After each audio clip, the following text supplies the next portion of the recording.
India TV YouTube channel को subscribe करें और बेल आइकन दबाएं। और अब शुरू हो रहा है इलेक्शन का सबसे बड़ा शो, अब की बार किसकी सरकार, जिसमें हम आज बात करने वाले हैं उत्तर प्रदेश की 3 बड़ी खबरों की जो 2022 के दंगल में अपना बड़ा असर दिखाने वाली है।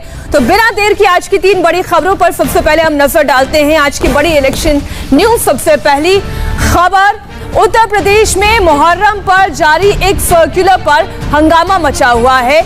क्यों और किस लिए इस मामले पर हंगामा मचा है और क्यों मामले को मजहबी रंग देने की कोशिश शुरू हो गई है, ये आपको डिटेल में बताएंगे। और साथ ही आज की दूसरी बड़ी खबर, योगी आदित्यनाथ का मकसद उत्तर प्रदेश को कोरोना से बचाना है। इंसान और इंसानियत, इंसान की जिंदगी सबसे बड़ी बात है, चाहे कांवड़ यात्रा हो या फिर मुहर्रम की बात हो, योगी का एजेंडा क्लियर है। तीसरी लहर को किसी भी हाल में रोका जाना है। क्या है योगी आदित्यनाथ का एक्शन, वो भी आपको बताएंगे। और साथ ही आज की तीसरी बड़ी खबर जो उत्तर प्रदेश से जुड़ी हुई, जहां अखिलेश यादव बीजेपी से हारे, गठबंधन के सहारे।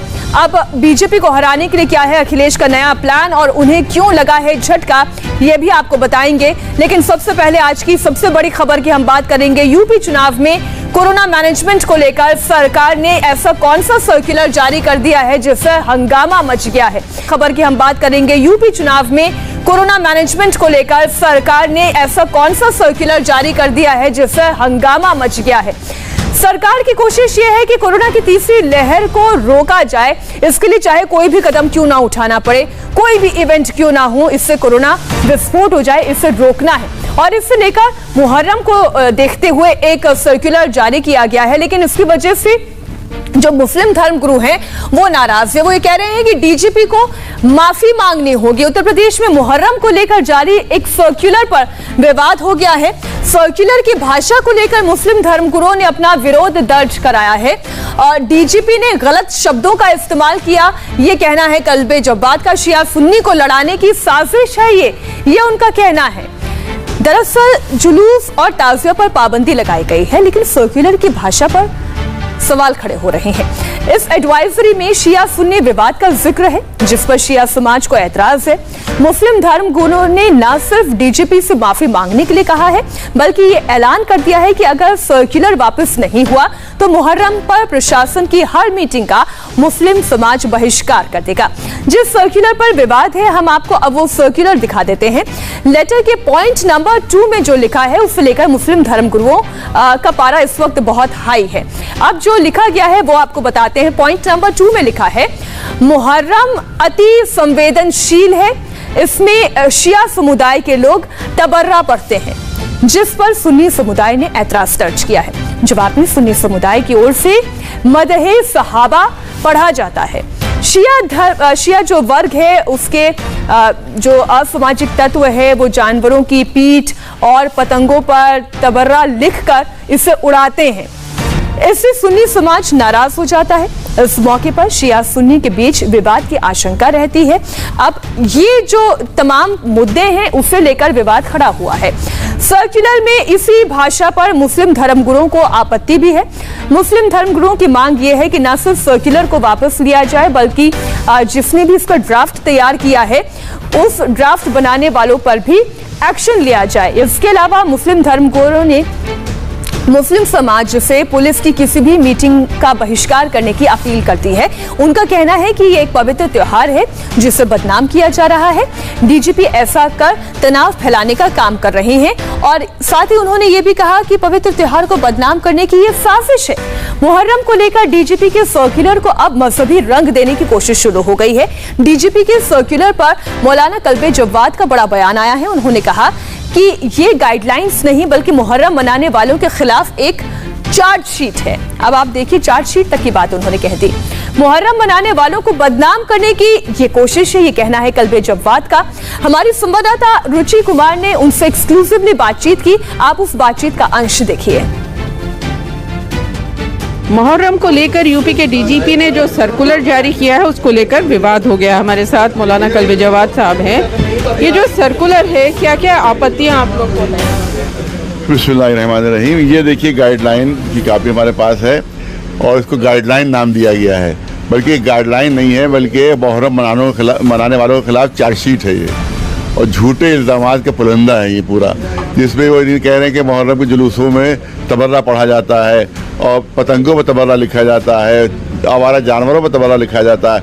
आप इतने दिनों से लखनऊ में हैं, कभी कोई ऐसा वाक़या आपके संज्ञान में आया कि किसी जानवर पर तबर्रा लिखा गया हो, किसी पतंग पर तबर्रा लिखा गया हो, किसी जुलूस पर तबर्रा पढ़ा गया हो, कहीं कोई वाक़या आया? ये कब का बयान कर रहे हैं? अंग्रेज़ों के ज़माने का बयान कर रहे हैं या बहादुर शाह जफ़र के ज़माने के वाक़या बयान कर रहे हैं? तो ये बहुत बड़ा झूठ का पुलंदा है जो शिया सुन्नी झगड़ा फैलाने के लिए इन्होंने ये इस तरह से बयान दिया है। और उसके अलावा सूफ़ी मसलक वालों को भी इन्होंने इसमें लपेटा है इसमें, और कहा है कि मुहर्रम इंतहाई संवेदनशील है, अति संवेदनशील।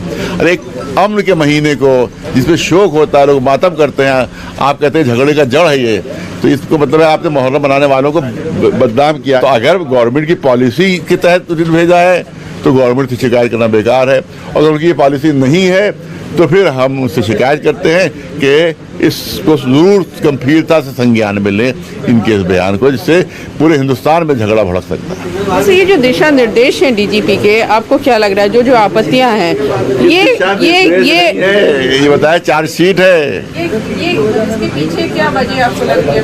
नहीं समझ में आ रहा है क्या वजह। या तो हुकूमत की पॉलिसी के तहत तो नहीं किया ही नहीं कहीं कोई कि शिया सुन्नी झगड़ा भी हो जाए, हिंदू मुस्लिम झगड़ा भी हो जाए, और अगर हुकूमत की पॉलिसी के तहत नहीं हुआ है तो इसको गंभीरता से योगी जी को और मोदी जी को संज्ञान में लेना चाहिए। शाम को कमिश्नर साहब ने कहा मिलने के लिए, लेकिन हमने कहा हम कहीं नहीं जाएंगे।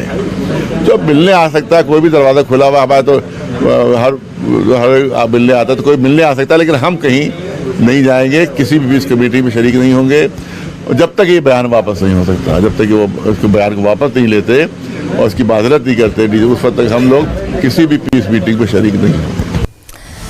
तो नाराजगी कड़ी है और आपत्ति भी बड़ी है। इसके अलावा गाइडलाइंस में ऐसी क्या बातें लिखी गई हैं जो आपत्ति की वजह है, वो भी आपको बताते हैं। कोरोना की वजह से जुलूस या ताज़िया अगर हम कहें तो उसकी अनुमति नहीं है। पुलिस को निर्देश है कि जहां पहले कभी विवाद हुआ वहां पर खास तौर पर नजर रखी जाए। जुलूस के लिए नए रास्तों, नए परंपरा की अनुमति ना दें। सांप्रदायिक तत्वों के खिलाफ कड़ी कार्रवाई भी की जाए। पीस कमेटी की मीटिंग करते हुए धर्म गुरुओं से सहयोग की बात कही गई है। जो संवेदनशील जगह हैं वहां पर पुलिस बल और ज्यादा तैनात किया जाए, वहां पर ज्यादा सतर्कता बरती जाए, ये सुनिश्चित किया जाए। महिलाओं से छेड़खानी की घटनाएं ना हो और लगातार सोशल मीडिया की मॉनिटरिंग भी की जानी चाहिए। ये तमाम बातें इसमें कही गई हैं। सावन के बीच मुहर्रम पढ़ने से संवेदनशीलता बढ़ गई है। मुहर्रम में आतंकवादी लोगों को नुकसान भी पहुंचा सकते हैं, ऐसा संदेह भी आता है और इसलिए ज्यादा सतर्कता बरतने की बात कही गई है। वैसे ये पहला मौका नहीं है जब योगी सरकार की ओर से किसी त्योहार को लेकर ऐसा कदम उठाया गया है। योगी आदित्यनाथ का एजेंडा एकदम क्लियर है, तीसरी लहर को किसी भी हाल में रोकना है। यानी इसका मकसद किसी धर्म से आप जोड़कर मत देखिए। कांवड़ यात्रा पर रोक थी तो मुहर्रम के जुलूसों पर भी रोक है।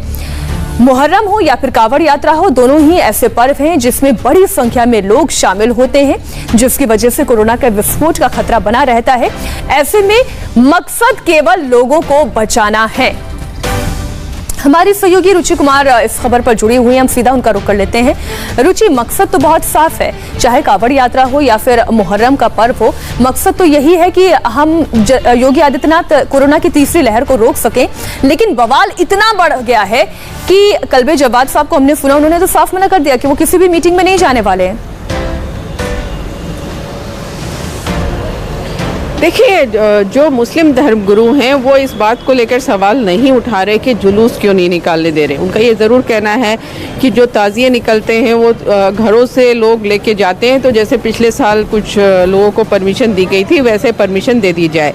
असली विवाद इसकी भाषा को लेकर है, जिस पर आपत्ति है। और उनका कहना है कि जो डीजीपी है, जो उनके ये दिशा निर्देश हैं, उन्होंने जो जो कहा है वो अब कहीं नहीं होता। डीजीपी बताएं कि कहाँ शिया जो है तबर्रा पढ़ते हैं या कहाँ मदह साहबा का जुलूस निकलता है, या जिस तरह से इन्होंने लिखा है इसमें कि जो जुलूस होता है उसमें यौन शोषण होता है या गौवध होता है, तो वो मौलाना कह रहे हैं कि वो बताएं कि ये आखिर होता कहाँ है, क्योंकि हमने नहीं देखा कि उनका कहना है कि ये कहाँ पर हो रहा है। तो आपत्तिजनक भाषा है, उसको लेकर विवाद है। लेकिन पुलिस अपनी तरफ से ये कह रही है कि ये जो दिशा निर्देश जारी हुए हैं ये पुराने दिशा निर्देश हैं, पिछले 3-4 सालों से यही दिशा निर्देश जारी होते हैं, बस इसमें एक नया सुप्रीम कोर्ट के जजमेंट का हवाला दिया गया है कि जो उन्होंने गाइड कहा था कि कोरोना को देखते हुए जो कांवड़ यात्रा है उस पर विचार करे, उसकी बात है, बाकी सब पुरानी बातें हैं। साथ में पुलिस ये कह रही है कि हर जगह लिखा है कि असामाजिक तत्व ऐसा करते हैं, इसलिए धर्म गुरुओं को इसको अपने ऊपर नहीं लेना चाहिए मीनाक्षी, लेकिन गुस्सा बहुत ज़्यादा है यहाँ पर। और सबसे बड़ी बात तो यही आपने रुचि जानकारी दे दी, जो पुलिस भी कह रही है कि ये पहली मर्तबा ऐसा सर्कुलर नहीं जारी किया गया है, तो अब इस पर बवाल क्यों शुरू हो गया? क्या चुनाव पास है इसलिए ये बवाल है? ये सोचने वाली बात है। शुक्रिया रुचि पूरी जानकारी के लिए, लेकिन आप हमारे साथ बने रहिएगा क्योंकि उत्तर प्रदेश में चुनावी जंग शुरू हो गई है और योगी आदित्यनाथ के एजेंडे पर इस वक्त सबसे ऊपर कोरोना का मैनेजमेंट है।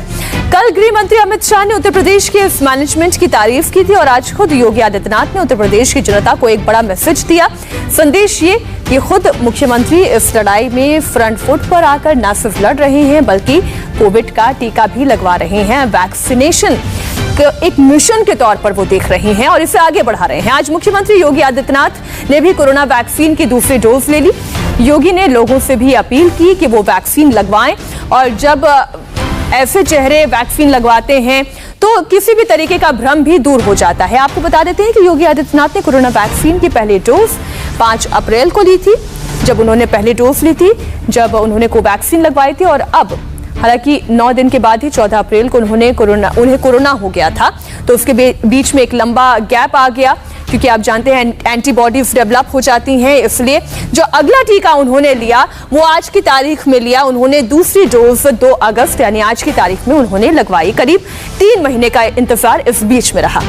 और अब इलेक्शन शो में आज की तीसरी बड़ी खबर, उत्तर प्रदेश में गठबंधन पर अखिलेश को बीएसपी ने जवाब दिया है। कल अखिलेश यादव ने कहा था बीजेपी को हराने के लिए सभी दलों को एक साथ आना होगा, लेकिन बीएसपी के महासचिव सतीश चंद्र मिश्र ने जो बयान दिया उससे ये साफ हो जाता है कि बीएसपी उत्तर प्रदेश में अकेले चुनावों में जाएगी, वो किसी भी पार्टी से गठबंधन नहीं करने वाली है। आपको याद होगा कि इससे पहले भी मायावती ने यह कहा था कि छोटे दलों के सहारे है समाजवादी पार्टी, कुछ वही बात सतीश चंद्र मिश्र ने भी कही। आप उनकी बात सुने। हमारी पार्टी किसी के साथ मिल करके और चुनाव नहीं लड़ने जा रही। एक बार नहीं कई बार हम लोग कह चुके हैं, हम लोग अगर किसी के साथ मिल रहे हैं चुनाव लड़ने के लिए तो इस प्रदेश की जनता है, उसके साथ में मिल करके और हम लोग चुनाव लड़ रहे हैं। अकेले लड़ रहे हैं, अकेले दम पे सरकार बनाएंगे, पूर्ण बहुमत की सरकार बनाएंगे। नमस्ते, मैं हूं मीनाक्षी जोशी। वीडियो और खबरों से अपडेट रहने के लिए India TV YouTube channel subscribe करें, बेल आइकन दबाना ना भूलें। जुड़े रहें इंडिया टीवी के साथ।